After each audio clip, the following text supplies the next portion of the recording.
tâche difficile. Nous savons que ce n'est pas facile, mais nous comptons sur vous pour assurer notre sécurité.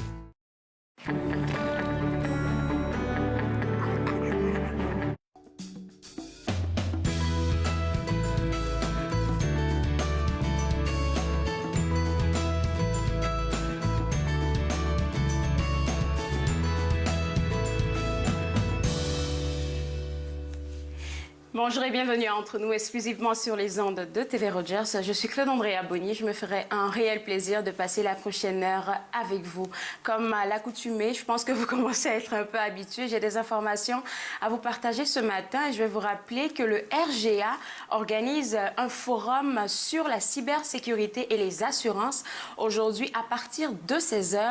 Et vous aurez comme conférencier Monique Olivier qui est agente d'assurance et Guillaume Caron, expert en cybersécurité. Le tout sera animé par Gilles Levasseur, enseignant à l'Université d'Ottawa. On vous demandait depuis plus de 2 jours d'envoyer vos questions à communication@rga.ca. Je pense que dans 4 heures pratiquement, ils seront installés pour le forum, mais vous pouvez encore envoyer vos questions et pourquoi pas participer à ce forum-là. Pour plus d'informations, je vous inviterai à visiter le www.rga.ca. Le Centraide Est Ontario a mis en ligne un site Internet sur lequel vous retrouverez plusieurs informations pour différents besoins. Je vais commencer par les besoins aide pour personnes âgées. Alors, Centraide de l'Est de l'Ontario a mis en place un système pour les personnes les plus vulnérables, isolées, pour qu'elles aussi, en ce temps de crise, puissent être appuyées. On parle aussi de besoins fondamentaux. Ils font en sorte que les gens aient un accès aux biens indispensables de la vie, comme la nourriture. On parle aussi des capacités des services communautaires. Ils s'assurent que leurs partenaires communautaires continuent d'offrir les services essentiels. Un autre outil, un autre besoin que je vais mettre en avant, c'est celui en soutien en matière de santé. Alors, ils offrent des lignes d'écoute téléphonique et de l'aide à la navigation des services pour que tous puissent en tirer parti. Il y a aussi le soutien des bénévoles. Donc, ils aident les gens exceptionnels qui viennent en aide à ceux qui ont le plus besoin à pouvoir continuer de faire qu'est-ce qu'ils font. Et à ce propos, moi, j'aimerais vous inviter à visiter le site web de Bénévoles Ottawa, donc www.volontairesottawa.ca. Pourquoi je vous demande ça? C'est juste parce que je sais qu'il y a un beau partenariat qui a été fait avec la ville d'Ottawa, Centre-Est de l'Ontario et puis d'autres organismes auxquels ils sont partenaires dans ce projet-là en ce moment de crise. Et on en avait parlé, je pense, la semaine passée. Et Bénévoles Ottawa s'est donné comme mission en ce moment-là de recruter des bénévoles. Fait que si vous êtes à la maison et que vous vous sentez capable d'apporter une aide quelconque, ça peut être même dans le confort de chez vous, un soutien téléphonique pour les personnes âgées pour pouvoir leur tenir compagnie, de prendre leurs nouvelles, leur demander de quoi ils ont besoin. Tout ça, ça fait partie du bénévolat et je pense que c'est super important pour le moment. Donc, vous devez aller sur le site web et puis vous allez soumettre une demande. Ils vont se faire le plaisir de vous contacter et vous serez bénévole. Alors, vous devrez être assuré que les protocoles de dépistage et de formation appropriés pour protéger votre santé et celle des personnes que vous allez aider est déjà bien mis en place pour que vous soyez tous en sécurité. 3e ou 4e information que je devrais partager avec vous, on en a parlé hier avec Lara Mainville des presses de l'Université d'Ottawa, c'est un 30% de rabais sur tous les livres numériques, donc tous les ouvrages, ils ont aussi des romans. Ils offrent un 30% de rabais jusqu'à la fin avril, donc pour les mordus de lecture, c'est le moment de visiter leur site web www.presseuottawa.ca pour avoir votre outil numérique et puis lire dans le confort de chez vous.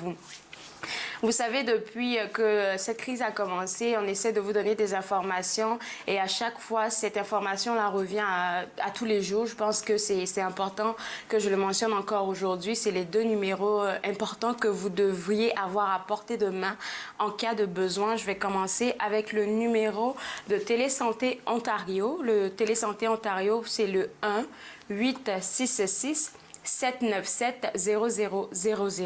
Donc, je vais reprendre Télésanté Ontario 1-866-797-0000. C'est un numéro qui est disponible, qui est ouvert à chaque moment. Si vous avez un petit bobo, vous avez besoin de poser des questions, vous pouvez appeler ce numéro-là. Le deuxième numéro, c'est celui de Centre de détresse d'Ottawa. le 613-238-3311. Donc, le centre de détresse d'Ottawa, 613-238-3311. Je ne pourrais pas terminer mes informations en ne mentionnant pas sur le site web de TV Rogers Ottawa, donc tvrogers.com. C'est là que vous allez retrouver toutes nos émissions. Je vous parle de lumière et d'aide. Bougez pour bien vivre, j'insiste là-dessus parce qu'on est confiné, on se dit qu'il n'y a rien à faire, mais Jackie Leduc a fait de belles capsules vidéo pour vous. Donc, à chaque matin à 8 h, vous l'avez en live et puis vous pouvez participer à des activités dans le confort de chez vous avec vos enfants.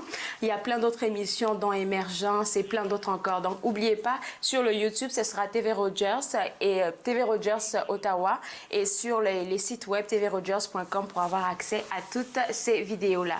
On a beaucoup de choses à discuter aujourd'hui durant la prochaine heure. Après la pause, on va parler avec un professeur de l'Institut du Savoir, Montfort. Regardez entre nous, exclusivement sur les ondes de TV Rogers.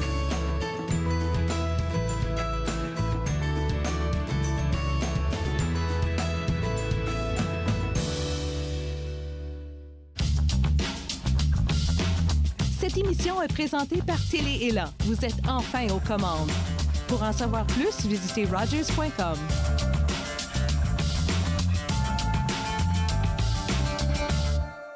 Voici comment vous pouvez réduire vos risques d'être malade inutilement. Lavez souvent vos mains à fond avec de l'eau et du savon ou un désinfectant à base d'alcool. Évitez de toucher votre visage sans avoir lavé vos mains. Toussez et éternuez dans un papier mouchoir ou le creux de votre bras. Lavez et désinfectez les surfaces touchées fréquemment telles que les téléphones et poignées de porte. Restez à la maison lorsque vous ne vous sentez pas bien et surveillez vos symptômes. Pour obtenir des renseignements complets et mis à jour, visitez le site Internet de l'Agence de santé publique du Canada.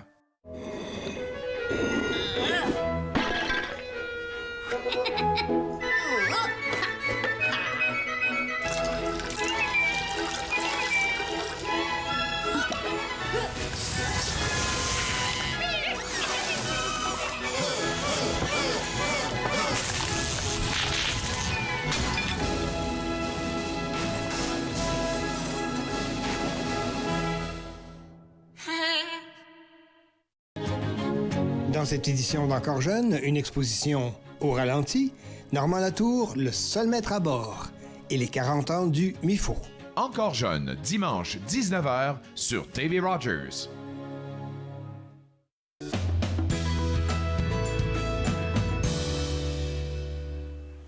De retour entre nous exclusivement sur les ondes de TV Rogers, on va parler j'appellerais ça un périple avec le professeur titulaire Marie-Claude Tifo qui a travaillé très fort sur un ouvrage dénommé Dérive.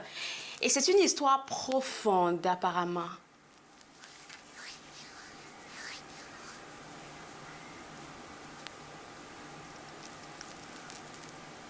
Allô? Oui, bonjour. Bonjour. Bonjour, j'ai eu peur de ne pas vous entendre. Alors, je disais que Dérive, c'est une histoire profonde. Oui, exactement. Alors, c'est un beau projet mené avec ma collègue et amie historienne Marie Lebel de l'Université de Hearst.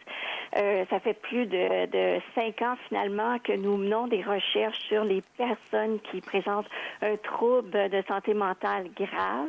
Et nous avons tenté ensemble, sur le territoire francophone de l'Ontario, de regarder finalement quelle sorte de vie que pouvaient vivre toutes ces personnes avec un problème de santé mentale grave pour lequel, finalement, on doit s'habituer à vivre avec pendant une longue période de la vie. Alors, c'est pas quelque chose qui se guérit après une hospitalisation.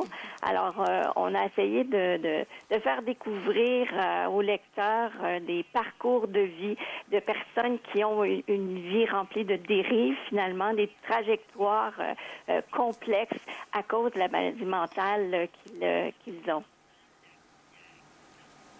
Je pourrais vous demander pourquoi vous avez décidé de travailler dans ce contexte-là. Parce que je me dis, OK, les personnes qui ont des problèmes de santé mentale, c'est pas toujours qu'on a envie d'en parler parce que c'est souvent mal vu. On est souvent stigmatisé. Oui, tout à fait. Alors, peut-être préciser que je suis historienne et tout le volet, pour ma part, que j'ai développé dans cet ouvrage-là, c'est à partir des dossiers médicaux du département de psychiatrie de l'hôpital Montfort. Alors, j'ai jamais rencontré les personnes que je raconte l'histoire. Alors, c'est juste en parcourant leur dossier médical qui a été, bien entendu, dénominalisé. Ça veut dire que toutes les informations que j'ai consultées ne me permettaient pas de voir les noms, les adresses de ces individus-là. Mais puisque la maladie mentale grave, c'est vraiment un problème pour lequel on a des suivis constants, des moments d'hospitalisation aussi. Alors, j'ai pu faire le suivi, le parcours de vie psychiatrique de certaines personnes pendant 10 ans, 20 ans, 30 ans. J'ai même suivi une personne pendant 40 ans.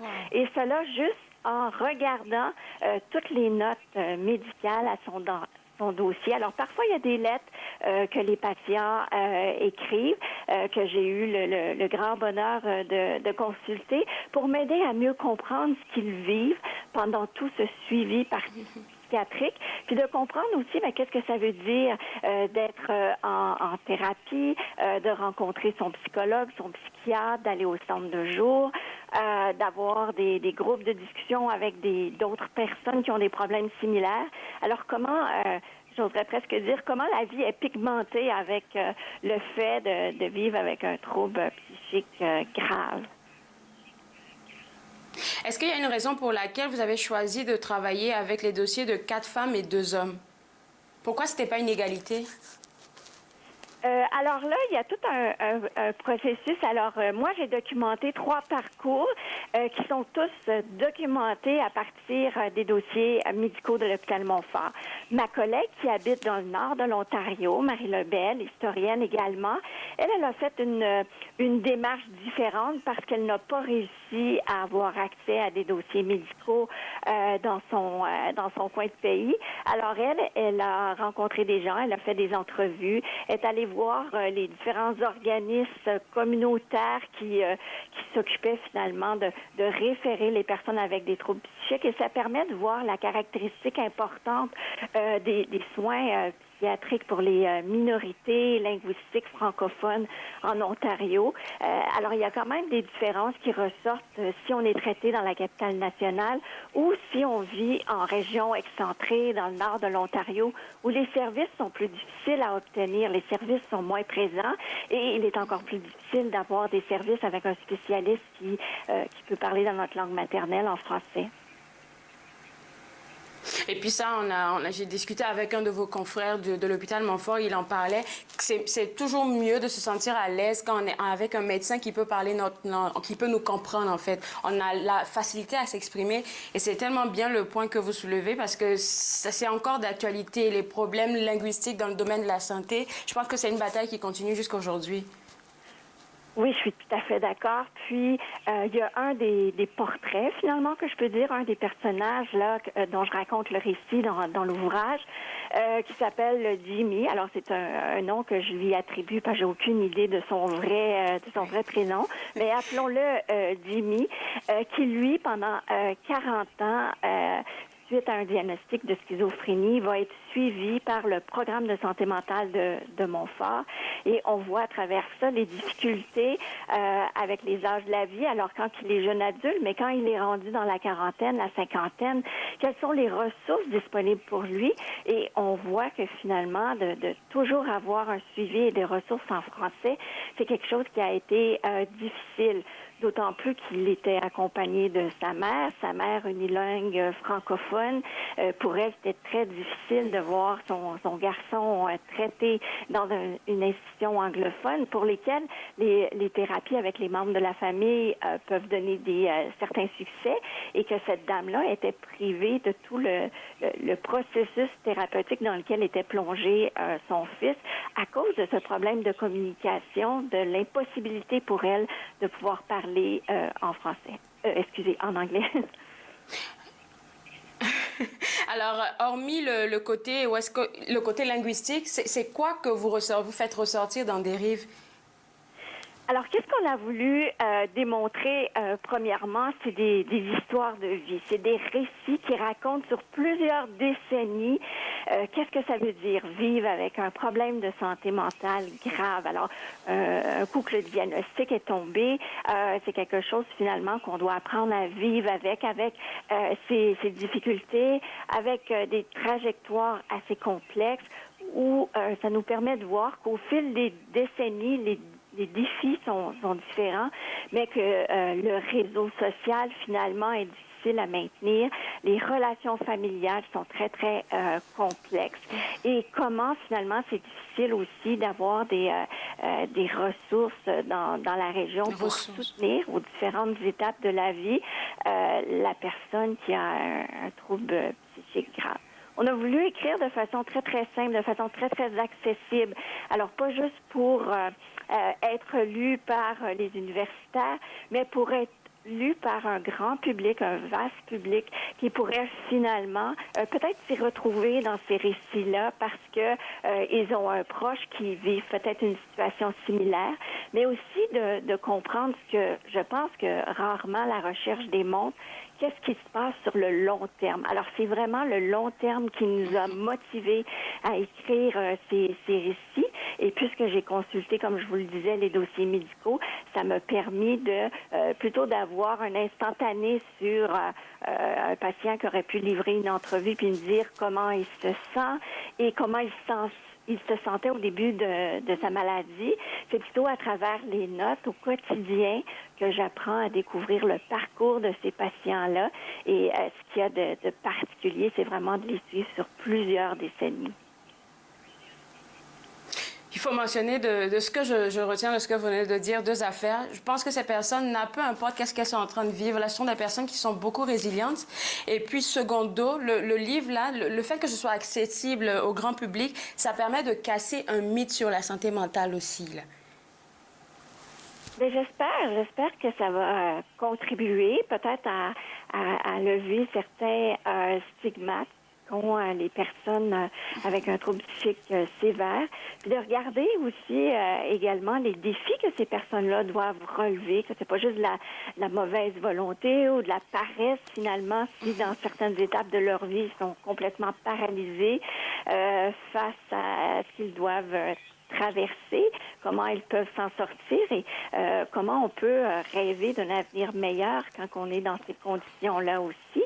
Il y a toute la réalité des relations familiales très complexes dans cette situation-là qu'on a voulu mettre de l'avant, avec des parcours qui sont pas des histoires romancées et pas toujours très, je pourrais dire, agréables, parce que la finale, ce n'est pas un happy ending, mais c'est vraiment des histoires de vie avec tout leur côté sombre également. Alors, je vais vous dire déjà, parce que je le pense sincèrement, félicitations pour ce beau travail. Mais ensuite de ça, les gens qui nous écoutent, ils sont sûrement curieux de savoir où est-ce qu'ils peuvent se le procurer. Mais je pense qu'ils devront attendre un tout petit peu. C'est ça que vous me disiez avant qu'on ne commence l'émission. Oui, alors exactement. Alors là, avec la situation qu'on vit avec la COVID-19, alors les maisons d'édition là doivent chambouler leur carnet de production. Alors nous, apparemment là, le livre là est en traitement, mais plutôt que de sortir à l'automne, on devra attendre jusqu'au mois de janvier. Alors en 2021, pour trouver aux presses de l'Université d'Ottawa, le livre Dérive, une histoire sensible des parcours psychiatriques en Ontario français, écrit en collaboration avec mon amie historienne Marie Lebel. Merci beaucoup, Marie-Claude Tifo, et puis bonne chance pour cet ouvrage. Merci beaucoup. Alors, comme elle a mentionné, il va falloir attendre un tout petit peu, mais c'est un très, très beau travail que moi, je pense qu'on devrait féliciter. Je ne sais pas si on a Sylvie Lapointe au téléphone, parce qu'avec notre coach de vie, aujourd'hui, on parle de l'attitude. Bonjour, Claude Andrea, est-ce que tu m'entends? Oui, super bien. OK, tant mieux. Mais tu me vois pas? Ben, je te vois pas vraiment, là. Un tout petit peu, là. Un petit carré devant mon écran. Ah bon, OK. Bon, ben ça... Je sais pas, des problèmes techniques aujourd'hui. Mais c'est pas plus grave que ça. Moi, je t'entends et puis je te dis, on parlait d'attitude et puis c'est ça aussi, ça me fait travailler. Il faut avoir une bonne attitude, peu importe qu'est-ce qui se passe. Oui, puis c'est pas évident, mais sauf que c'est vraiment là où on a le plus de contrôle, c'est de choisir notre attitude. Et je parle dans l'article de cette semaine d'un auteur qui s'appelle Viktor Frankl, qui est psychiatre et neurologue autrichien et qui parle de son expérience dans les camps de la mort nazie. Et il en est ressorti avec une appréciation pour justement ce qu'il appelle, lui, une liberté spirituelle, c'est-à-dire la possibilité de choisir son attitude. Et puis, j'aime bien, tu sais que quand tu envoies tes affaires, je suis privilégiée de les avoir comme en premier avant qu'on commence l'émission. Et j'ai bien aimé qu'est-ce que tu as écrit. Tu as écrit que tout est question d'attitude parce que c'est la seule chose qu'on puisse vraiment contrôler. Souvent, certains coachs le disent et puis on se dit, ah, c'est facile à dire, mais difficile à faire. Mais je pense pas que ce soit si difficile à faire, hein. C'est une question un petit peu de discipline mentale. Je suis en train de suivre, je pense que je ne te l'ai pas raconté, mais je suis en train de suivre un cours de 14 semaines de l'Université de Yale sur justement la science du bien-être. Et dans ce cours-là de cette semaine, dans le travail en ligne qu'on a fait, elle parle du fait qu'il y a 46,8% du temps où on perd justement le contrôle de nos pensées, c'est-à-dire que nos pensées ne sont pas dans le présent, mais sont dans le passé et dans l'avenir. Et donc, je trouvais ça intéressant. C'est une question de discipline pour se ramener centré dans le présent.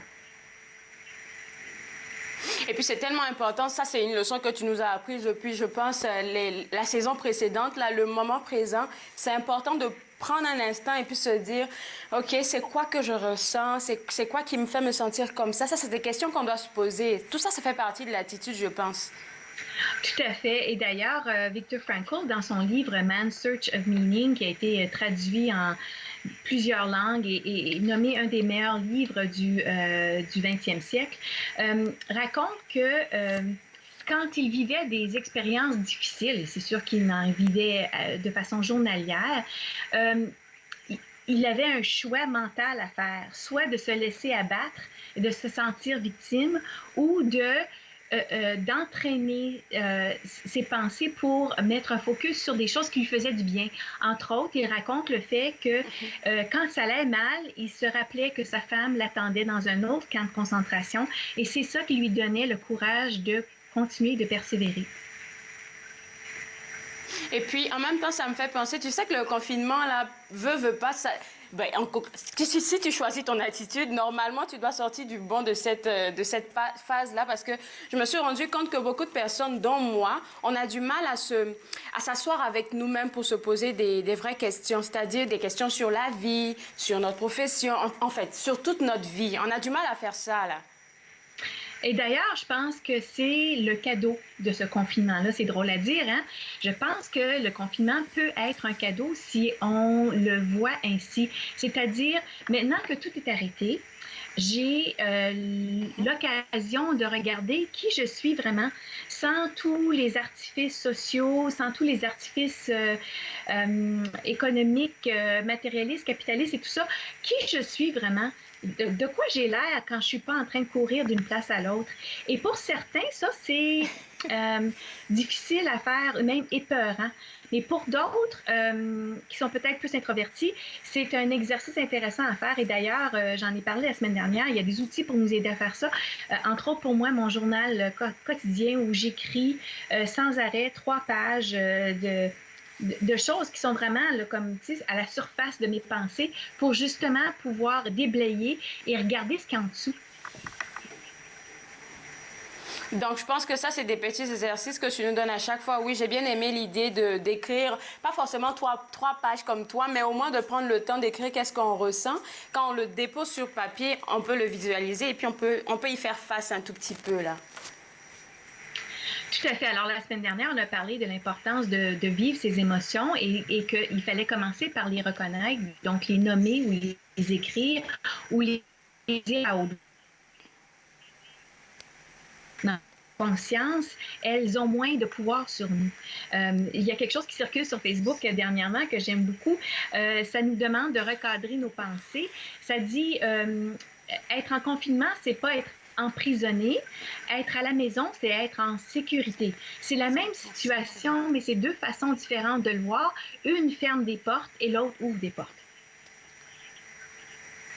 Oui, j'aime beaucoup cette expression-là. Je ne l'avais pas vue. C'est quand tu l'as écrit que j'ai fait attention un peu. Puis c'est un peu comme qu'est-ce qui circule, comme ça va bien aller. Là, tout le monde le fait. J'ai vu un fermier dans le Nord qui avait écrit quelque chose comme ça sur ces trucs de foin. J'ai trouvé ça cute. Mais quelque chose que j'aime beaucoup aussi dans l'article que tu as écrit, j'ai trouvé ça drôle, mais on n'y pense jamais. C'est-à-dire, tu parles d'une auteure, Tara Brach, qui est psychologue américaine, qui nous donne un exercice pour, en fait, pour effacer un peu, ben pas pour effacer, mais pour vivre vraiment qu'est-ce qu'on a comme émotion. Mais parce que les émotions, ça fait partie de nous. Et donc, l'exercice qu'elle donne, c'est un exercice de personnification. Dans ma formation en thérapie Gestalt, on utilise ces techniques-là beaucoup. Si quelqu'un est en thérapie, on va lui demander d'imaginer que la personne avec qui ils ont un conflit ou un problème, de les asseoir mentalement dans la chaise devant eux et de leur parler. Et donc, c'est essentiellement le même exercice qu'elle propose où elle dit « Invite tes émotions à la table à dîner et commence un dialogue avec eux pour apprendre à les comprendre. » Alors, moi, je donnais l'exemple dans l'article d'asseoir Madame Peur devant nous et de dire, bon, OK, t'as peur. Alors, pourquoi t'as peur? Explique-moi, je vais essayer de comprendre d'où tu viens. Et j'ai proposé cet exercice-là à une amie qui combattait le cancer, qui était dans ses traitements de chimiothérapie et elle vivait de la peur intense. Et je lui ai dit, pourquoi tu ne l'invites pas à la table à dîner dans ta tête? Pour lui parler. Et ça lui a fait beaucoup de bien parce qu'elle a reconnu que oui, j'ai raison d'avoir peur. Mais en même temps, la peur, je ne vais pas lui permettre de prendre contrôle de tout mon être et de toutes mes pensées. Et puis souvent, là, on en avait parlé une fois en studio, je me rappelle très bien, c'est souvent la peur, je prends ça comme ça, je prends juste l'exemple de la peur, c'est souvent une petite affaire qu'on grossit avec nos idées négatives, notre background, en tout cas, c'est une grosse affaire, là. Oui, et si on la sent la peur, mon message c'est ça, c'est si on la sent la peur, il faut la reconnaître et l'apprivoiser parce qu'elle fait partie de nous. D'essayer de la mettre de côté et de l'étouffer, c'est temporaire comme solution parce qu'à un moment donné, pour un petit stimulus de rien du tout, tout va remonter et ça va nous éclabousser dans la figure et peut-être ailleurs dans notre vie. Donc, de justement se donner la permission de vivre ses émotions, de dire, OK, j'ai le droit d'avoir peur, j'ai le droit d'être inquiète, j'ai le droit d'être anxieuse, mais j'ai aussi le droit d'être reconnaissante parce que je suis en sécurité chez moi. Je suis reconnaissante parce que tout à coup, on commence à avoir des repas familiales tous les dimanches quand dans notre train-train quotidien, on ne trouvait pas le temps de le faire. Parce que j'ai de la bouffe et je suis au chaud. Alors pourquoi? Excuse-moi. Non, vas-y. En fait, j'étais juste en train de dire que dans tout ce que tu es en train de dire là, peut-être que les gens vont se dire, OK, je ressens de la peur, j'ai peur de faire face à ça. Mais ce que tu es en train de dire, je vais paraphraser, c'est pas qu'on ne doit pas vivre les émotions. Normalement, là, les émotions, c'est à chaque jour qu'on les vit. Dès le réveil le matin, jusqu'à ce que tu te couches, tu auras vécu comme 5, 6 émotions, peut-être même 10 émotions par jour. Là. Alors, c'est de prendre le temps de faire face et puis de dire, OK, ça m'arrive, mais c'est pas la fin du monde. Je pense que c'est ça que tu essaies de nous dire aujourd'hui. C'est ce que j'essaie de dire. Et tu as raison, on vit plusieurs émotions par jour, mais ce qu'on a tendance à faire, parce que c'est inconfortable, c'est qu'on va les masquer, les émotions. On va dire, ah, j'ai peur, alors je vais me mettre à regarder de la télévision sans arrêt. Ou bien, je vais manger même si j'ai pas faim. Ou bien, je vais téléphoner quelqu'un pour oublier que j'ai une émotion qui m'habite.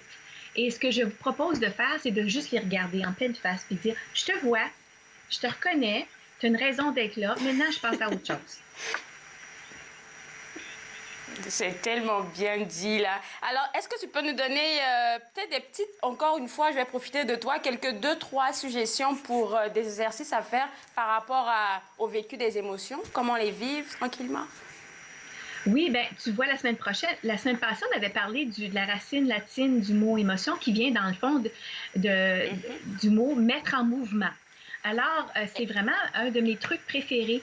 Et hier, j'ai eu une journée triste. Je ne sais pas pourquoi, mais j'ai eu une journée triste. Peut-être parce que, bon, après les festivités de Pâques, même si on a adapté selon les circonstances, ben là, je me retrouve devant, une semaine avec pas grand-chose d'intéressant qui est prévu. Et donc, j'ai fait une petite baisse et je me suis dit, bon, qu'est-ce que je fais avec ça? Puis toute la journée, ça m'a habité, ce nuage noir-là. Et donc, c'est drôle parce que c'est une métaphore, mais hier, il pleuvait fort. J'ai dit, je mets mes bottes de pluie et mon parapluie et je m'en vais marcher. Ça fait tellement du bien. J'ai mis mon émotion de tristesse en mouvement. Sous la pluie. Ah oui, c'est... C'est tellement bien dit. Merci beaucoup, Sylvie. Et c'est où est-ce qu'on peut retrouver l'affaire que tu as faite, là? Ton blog que tu as écrit? Alors, c'est ça, j'écris un blog à toutes les semaines et c'est sur mon site web www.l, comme la pointe, 2émergence.com. OK. Merci beaucoup, Sylvie. On se voit la semaine prochaine. J'ai hâte. Oui, bonne semaine. Alors, vous voilà à la maison, très belle article. Et puis, c'est le moment de profiter de tout ce qu'elle nous offre. www.l2emergence.com, c'est le site web à visiter si vous voulez avoir accès à ce blog. Après la pause, on va parler avec Linda Leclerc de l'École du yoga du rire. On va rire aujourd'hui, vraiment à en mourir. Restez avec moi, regardez entre nous, exclusivement sur les ondes de TV Rogers.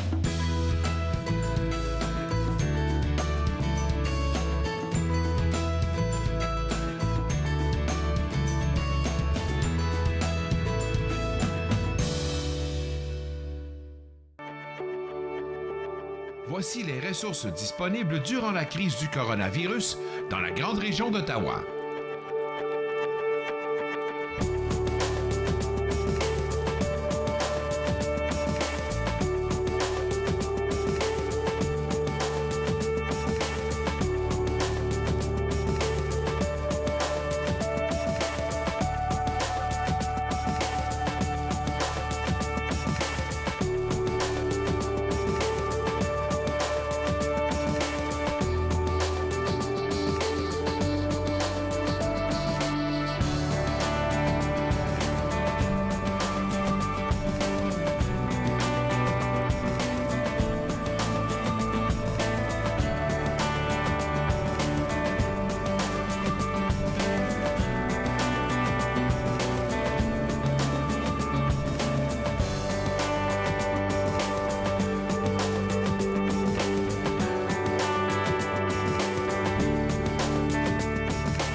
N'hésitez pas à recourir aux ressources disponibles dans votre localité.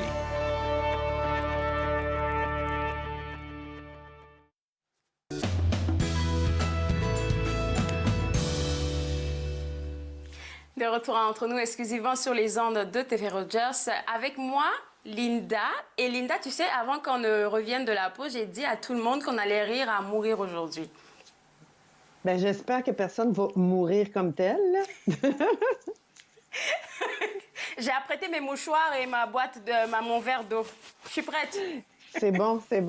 Non, moi aussi, j'ai toujours des mouchoirs près de moi. J'ai toujours mon verre d'eau. Mais c'est surtout les mouchoirs qui... ouais, parce que à chaque jour... en fait, c'est une question que je me posais. Pourquoi je me maquille avant d'aller rire avec les groupes? Veux-tu me dire pourquoi je fais ça? Parce que je passe mon temps à m'enlever des couleurs en dessous des yeux. C'est un peu...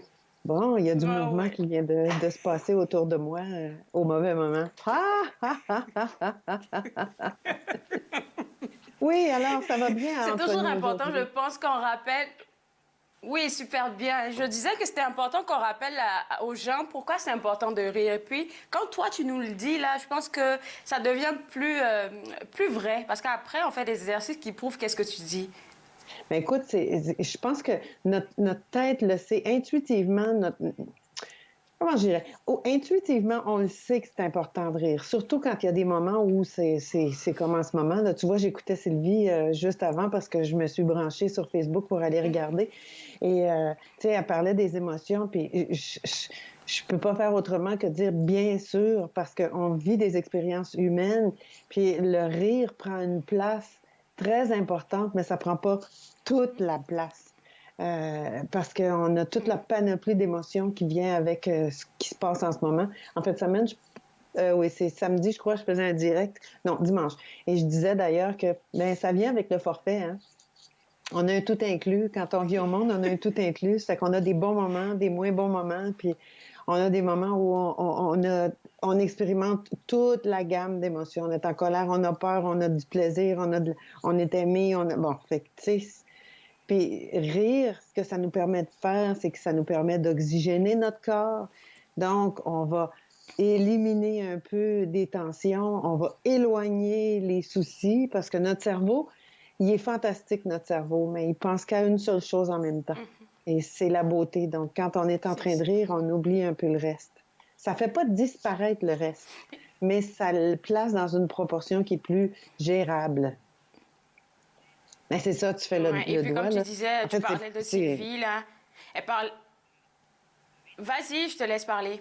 Non, vas-y. En fait, tu parlais, tu as fait un rapport avec Sylvie, et puis je trouve que ce que tu dis est important parce qu'on ne demande pas à ce qu'on ne vive pas nos émotions, on ne demande pas de les cacher. Vis tes émotions et si tu peux, apporte un peu de joie à ça parce que ça te permet d'oublier. Et tu me disais une fois en studio qu'on éloigne en fait le problème de notre face un tout petit peu quand on se met à rire, même si on veut pas le faire comme consciemment là. Bien, c'est exactement ça, parce qu'en fait, c'est ce qui se passe. Parce que quand je disais tout à l'heure que notre cerveau pense qu'à une seule chose à la fois, donc si tu te permets de rire, tu as une situation comme là en ce moment, là, on peut être préoccupé par tellement de choses. On peut être préoccupé par le bien-être de nos proches qui sont loin. Ça fait drôle de dire ça comme ça, là, mais nos proches au loin, ça peut être préoccupation financière, ça peut être préoccupation pour notre santé. Donc là t'es comme, oh mon Dieu, qu'est-ce qui va arriver? Mais quand on rit, ce qu'on fait, c'est ça. Ça l'éloigne un peu. Ça donne de l'espace pour autre chose. C'est encore là. La situation, elle n'est pas disparue, mais elle est juste... On n'en est pas prisonnier. Puis moi, j'avoue que c'est ce qui me sauve en ce moment, parce que j'ai les mêmes préoccupations que tout le monde, mais le fait de me donner des moments où est-ce que je ris à tous les jours, je m'oblige à rire à tous les jours. La même chose que on s'oblige à se brosser les dents, hein? On s'oblige, quand on a besoin d'aller à la salle de bain, on y va. Mais c'est la même chose, là. C'est une routine qu'on installe. Donc, on se brosse les dents, on se coiffe, on se lave, on rit. La même manière. Au départ, ça peut peut-être être comme un régime un peu... c'est un peu différent parce que, tu sais, s'il n'y a rien de drôle puis qu'on se met simplement à rire, c'est certain que pour notre cerveau qui est habitué d'être rationnel et sérieux et digne, c'est certain que là, le cerveau va peut-être faire « tilt! Qu'est-ce que tu es en train de faire là? C'est pas drôle. » Mais le corps va permettre à l'action d'entraîner le changement d'émotion. Et c'est ce qu'on veut. Et puis, il y a aussi la cohérence cardiaque dont tu nous parles très souvent. Ça peut aider aussi à ça. Hier, je regardais les nouvelles, on parlait des cardiaques qui, maintenant, décident de ne pas vraiment sortir de chez eux parce qu'ils ont peur et tout. Mais je trouvais ça un peu dommage. Mais ouais.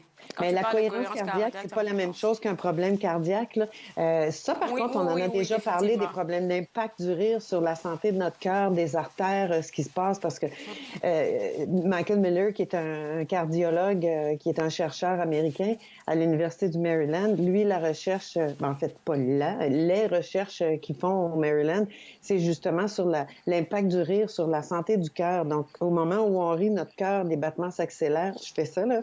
Les battements s'accélèrent et l'intérieur des artères se dilate et s'assouplit. Les parois s'assouplissent.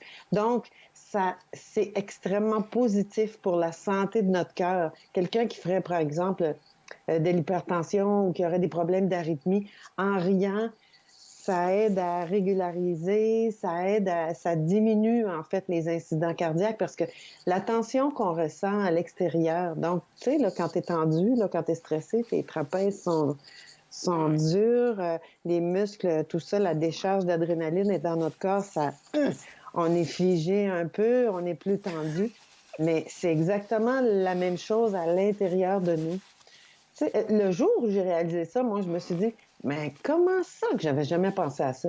Si mes trapèzes sont très tendus, que je me sens comme, oh mon Dieu, je me sens comme ça, c'est normal et c'est logique que ce soit la même chose à l'intérieur. Donc, tu digères moins bien parce que là, tes organes sont comme ça puis ils vont travailler comme ça plutôt que faire ça. C'est une image, là. Mais je sais que tu comprends ce que je veux dire. Puis les personnes qui nous regardent aussi. Définitivement. C'est juste logique. Puis moi, cette journée-là, je me suis dit, c'est tellement c'est tellement une évidence. Mais là, quand on se permet de rire, on le sent tout de suite dans notre corps. On le sent, ça détend, ça relaxe. On n'est plus mou, en guillemets. À l'intérieur de notre corps, c'est la même chose. Donc, nos organes, ils peuvent faire leur travail plus facilement. Puis là, c'est... Mais la cohérence cardiaque... D'accord, mais puisque... C'est la respiration. On n'est pas capable de... D'accord. Même à distance, Linda, je sais pas comment tu arrives à faire ça, là. Écoute, puisque là, il va nous rester 5 minutes, là, j'aimerais juste te demander qu'on fasse quelques petits exercices aujourd'hui. Je suis pas stressée, mais en même temps, ça me permettra de continuer l'émission en paix.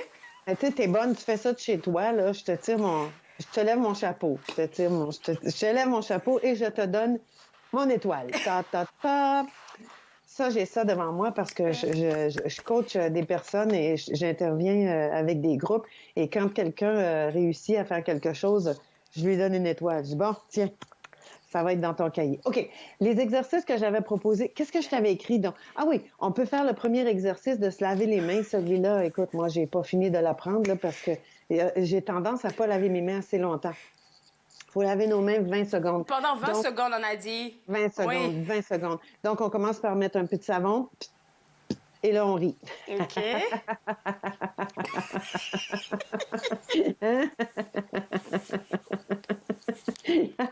Les ongles.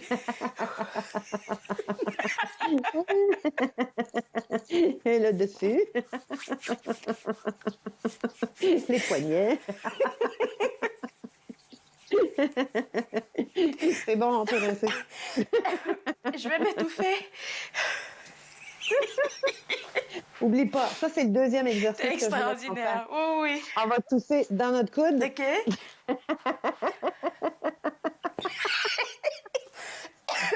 Et là, je tousse pour de vrai, là.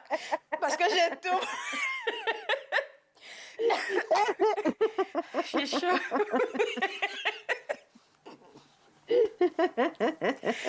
Écoutez, je viens de penser à quelque chose à l'instant, Linda. Tu sais, l'exercice que tu m'avais fait faire avec l'enregistreur dans mon téléphone, je pense que les familles pourraient le faire ensemble. Ils rient tout ensemble et puis ils écoutent après. Là, ça donne la bonne humeur. C'est très, très, très efficace. Ce qu'on avait fait toutes les deux, pour les personnes qui l'ont peut-être manqué cette fois-là, c'est qu'on avait pris le petit microphone là, qui s'appelle dictaphone sur mon iPhone. Mm-hmm. Et là, ce qu'on fait, c'est qu'on appuie simplement en s'enregistrant. Donc, ben là, je vais être toute seule, mais...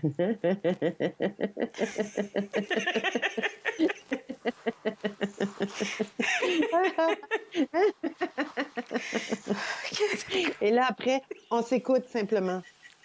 Ah ben là, tu n'entendras pas. C'est tellement simple, là. Merci beaucoup, Linda. Je t'envoie de gros bisous. Je te remercie aussi. Puis à tout le monde, là, restez chez vous, restez tranquille, mais riez. Même si vous êtes tout seul, c'est possible. Bye-bye. Journée. Alors, pour voir la maison... Pour vous à la maison, si vous avez besoin de tous les exercices de Linda, je vous inviterai à visiter le www.yogadurire.com. Il y a aussi le yogadurire.com/urgence du rire. Ça, c'est gratuit pour vous. On va prendre une petite pause et juste après, on parle de tout ce qui se passe aux éditions David. Vous regardez Entre nous, exclusivement sur les ondes de TV Rogers.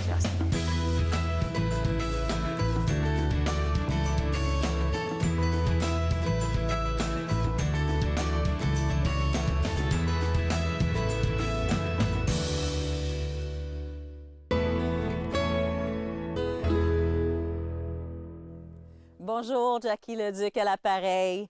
Avez-vous trouvé une belle routine pour votre journée, pour rester actif pendant le fait qu'on doit rester à la maison, isolé? On est isolé, mais on doit rester actif. Donc, une chose qu'on peut faire dès qu'on se réveille le matin, une bonne idée de commencer la journée, de célébrer notre vie, de faire une demi-salutation du soleil qui se fait simplement comme ça. Inspire, lève les bras. Expire, va toucher à terre. Inspire, montre à la moitié. Expire, va toucher à terre encore.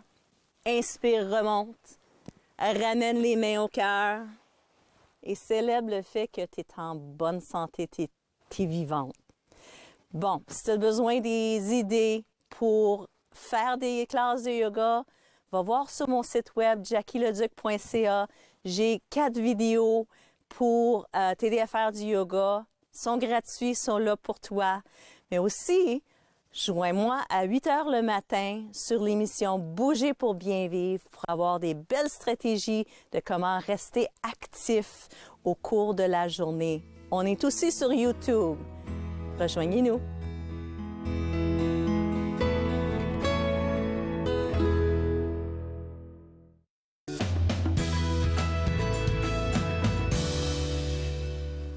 De retour entre nous exclusivement sur les ondes de TV Rogers. Je parle maintenant avec Véronique Sylvain des éditions David. Et puis, il faut dire que depuis la crise a commencé, là, je pense pas qu'on se soit parlé. Non, on n'a pas eu d'entrevue depuis la crise de la COVID-19. Donc, c'est des rendez-vous qui nous manquent beaucoup, là, présentement. Mais je suis contente qu'on puisse se parler de façon virtuelle.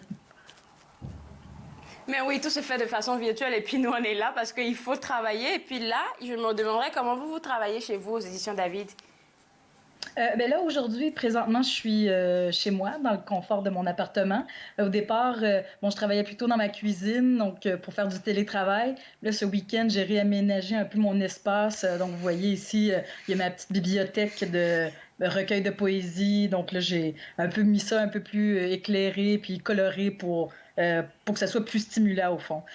Donc, c'est ça, on travaille surtout en mode télétravail en ce moment parce que, étant donné les circonstances, mais il y a beaucoup de choses qu'on réussit à faire quand même. Bon, c'est évidemment les échanges de courriels, mais on fait aussi des activités sur le web, même si on a des lancements qui ont été annulés, qui devaient avoir lieu sur place.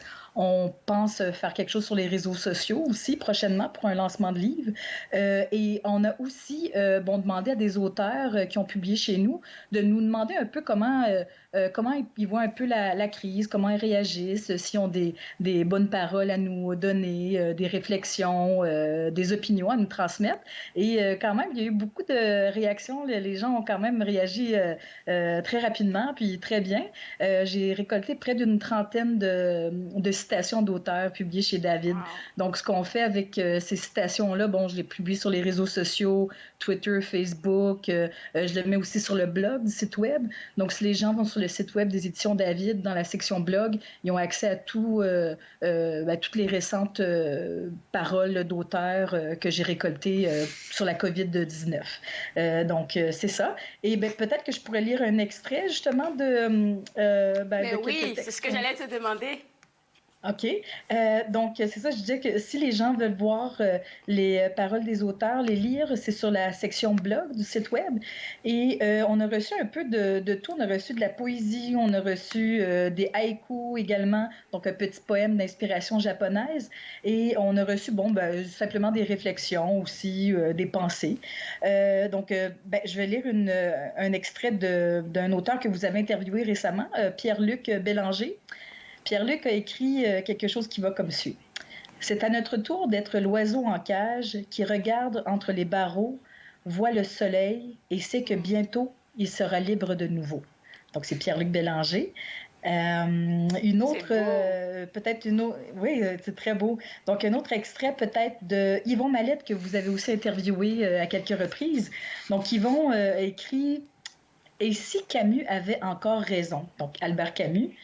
Il y a chez l'homme plus de choses à admirer que de choses à mépriser. Donc, c'est ça, c'est d'Yvon Mallette.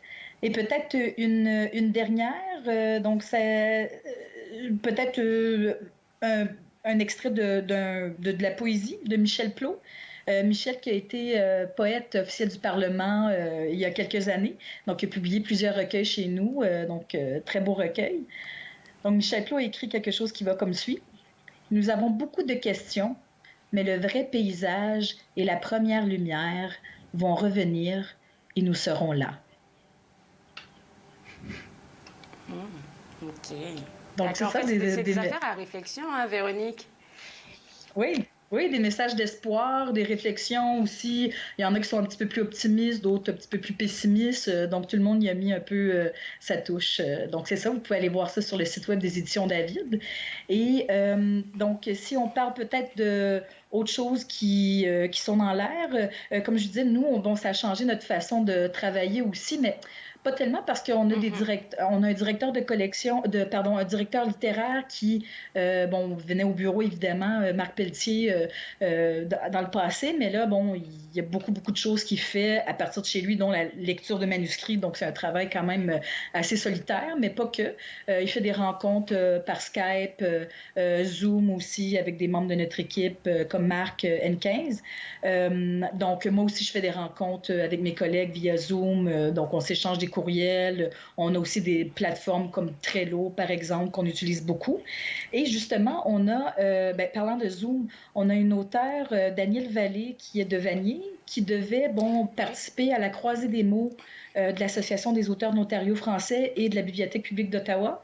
Ça devait avoir lieu à la Nouvelle-Scène. Donc là, évidemment, ça n'a pas lieu à la Nouvelle-Scène, mais par Zoom ce soir, à partir de chez elle. Donc, c'est sur la plateforme Zoom à partir de 17h30. Donc, si vous êtes à la maison, dans le confort de votre salon, vous allez pouvoir discuter avec l'auteur, l'entendre lire des extraits, aussi lui poser des questions. Donc, c'est sur la plateforme Zoom à partir de 17h30. Et l'animateur, c'est Hugues Baudouin du Mouchel. Et donc, c'est ça. Donc, vous pouvez pas sortez pas de chez vous. Vous avez accès à une conteuse, à la littérature à partir de votre salon. Donc, à ne pas manquer ce soir à 17h30. Je dirais oui à ne pas manquer parce que je l'ai entendu lire un extrait de Juré craché. C'est vraiment une belle histoire et puis elle rend bien en tout cas. Oui, puis Danielle, c'est ça, elle est aussi conteuse. Donc ce soir, peut-être que la surprise, ce sera, vu qu'elle va faire ça de chez elle, peut-être qu'elle va conter une histoire accompagnée de son conjoint qui joue de la musique aussi. Donc à ne pas manquer. D'accord. Il nous reste 4 minutes. Et si on parlait des promotions de chez vous? Oui, donc je te disais que le regroupement des éditeurs franco-canadiens a lancé un appel aux éditeurs dont les éditions David, les éditeurs qui sont membres du regroupement, pour préparer une promotion sur les livres numériques. Donc jusqu'au 15 avril, donc qui est demain. Ça se peut que la date soit repoussée. Nous, on a choisi 5 romans. Dont on a 2 romans pour adolescents, mais le reste, des auteurs, des romans pour adultes, dont le livre en format numérique va être disponible à 50% de réduction. Donc ça, c'est une... Wow. Il y a d'autres... Oui, donc c'est très bien. Nous, on a choisi un livre de Monia Mazig, Farida, que je vous recommande fortement. On a aussi choisi Perdu au bord de la baie du Thon de Micheline Marchand, qui est un roman pour adolescents qui nous transporte vraiment à Churchill, au nord du Manitoba.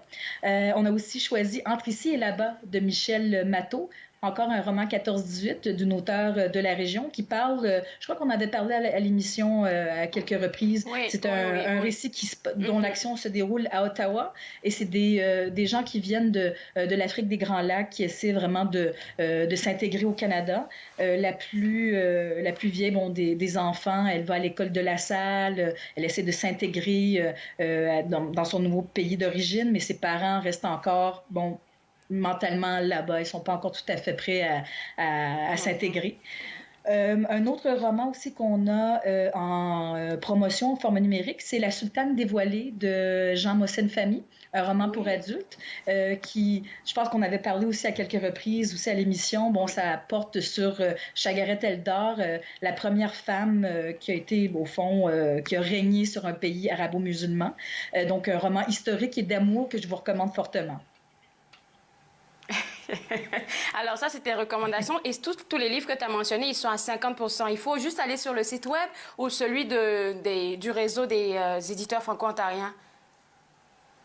Oui, nous, on a l'information sur notre site web, mais si vous allez sur le site web RFC, donc refc.ca, il y a une rubrique justement sur la promotion de tous les titres qui sont en réduction en format numérique. Donc, il y a des titres des éditions David, mais aussi des titres des éditeurs de l'Ouest canadien, de l'Ontario français, de l'Acadie aussi. Alors, il va nous rester 1 minute 30. Et si tu devais nous faire une suggestion de livre, de roman même, à aller prendre sur votre site web là tout de suite, qu'est-ce que tu me dirais? Bon, ben j'ai parlé de Farida parce que je l'avais recommandé, mais moi, peut-être que c'est un roman, peut-être que je vous recommanderais de la poésie, vu que le mois de mars qui vient de se terminer, c'était le mois officiel de la poésie. Et nous, on a, ben justement, c'est un livre qu'on devait lancer prochainement, c'est Poèmes de la Cité. C'est un recueil collectif de poètes, mais aussi d'artistes qui portent sur la région sur Ottawa. Donc, vous avez des œuvres visuelles, mais aussi des œuvres poétiques. Et donc, c'est très, très beau. C'est en librairie depuis le 17 mars dernier. Poèmes de la Cité sous la direction d'André Lasselle. Donc, je vous recommande fortement. Et puis, ça vous permet un peu de visiter Ottawa en restant dans votre salon ou dans votre maison.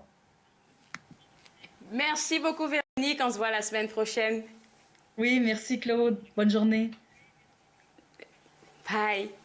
Alors, comme elle a mentionné, Poème de la Cité, une suggestion qu'elle vous conseille, mais allez voir leur site web www.éditiondavid.com pour avoir plus de suggestions. On se voit juste après la pause. Regardez Entre nous exclusivement sur les ondes de TV Rogers.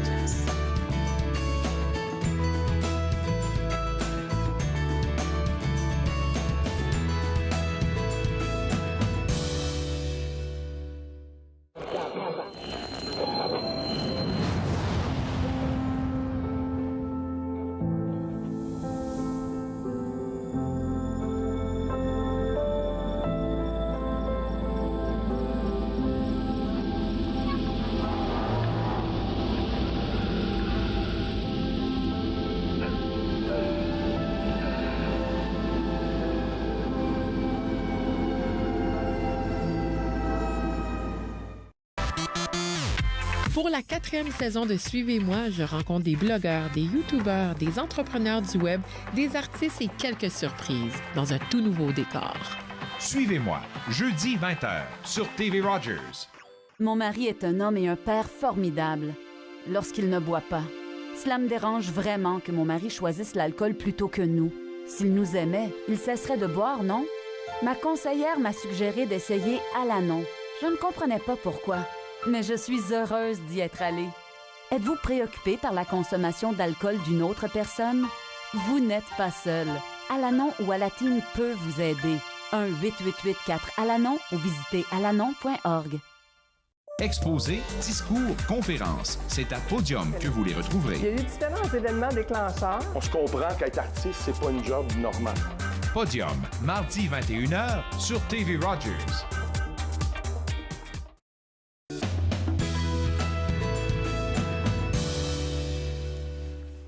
De retour à Entre nous, exclusivement sur les ondes de TV Rogers, des informations et des activités que je veux partager avec vous. RGA, je vous avais parlé de ça en début d'émission. Il y a un forum qui s'en vient sur la cybersécurité et les assurances. C'est aujourd'hui à partir de 16h. Vous êtes invités à aller visiter leur site web www.rga.ca. J'aimerais pas oublier aussi de vous inviter à visiter le www.yogadurire.com. C'est le site web de Linda Leclerc, notre enseignante du rire, je devrais dire ainsi. Elle a un programme gratuit qu'elle a fait juste pour vous. Donc www.yogadurire/ laissez-moi regarder tout de suite qu'est-ce que ça dit, /urgence du rire. Alors ça, c'est un site web aussi qui est gratuit où il y a plein d'exercices pour vous. Troisième affaire que je veux partager avec vous aujourd'hui, à 17h30, il y a Daniel Vallée qui sera en live sur Zoom. Vous allez aller sur le www.aaof.ca pour avoir plus d'informations parce que c'est la première croisée des mots virtuels qui va se passer aujourd'hui à 17h30. Et vous, si vous êtes mordu de lecture, vous êtes invité à participer à ça. Moi, je me suis fait le plaisir de passer cette heure avec vous. Prenez bien soin de vous et c'est clair qu'on se revoit demain pour une très belle émission. Au revoir.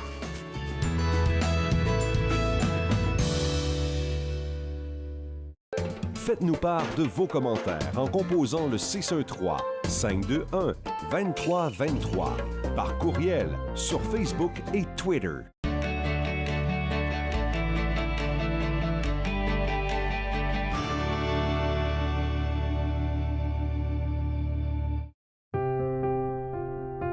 Les commerces, les restaurants et les services locaux d'Ottawa font partie importante de notre tissu urbain.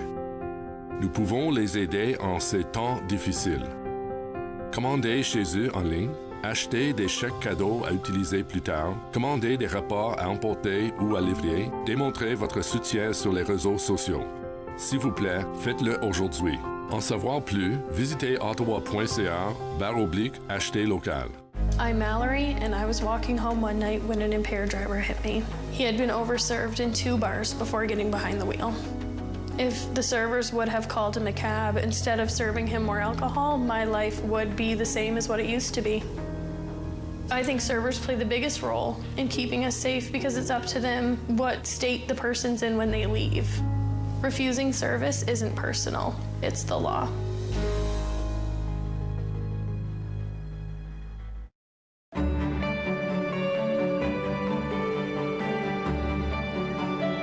Vous regardez TV Rogers, Ottawa.